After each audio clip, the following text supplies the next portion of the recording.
This point is located where your collarbone meets your sternum. To locate this acupressure point, find your collarbone and then find the spot just underneath it.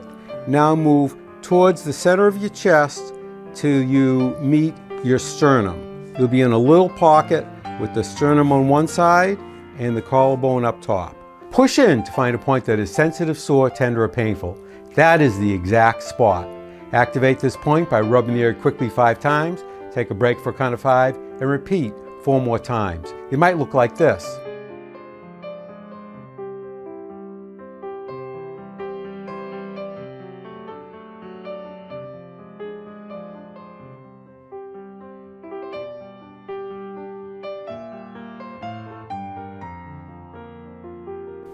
Now find and activate this point on the other side of your chest.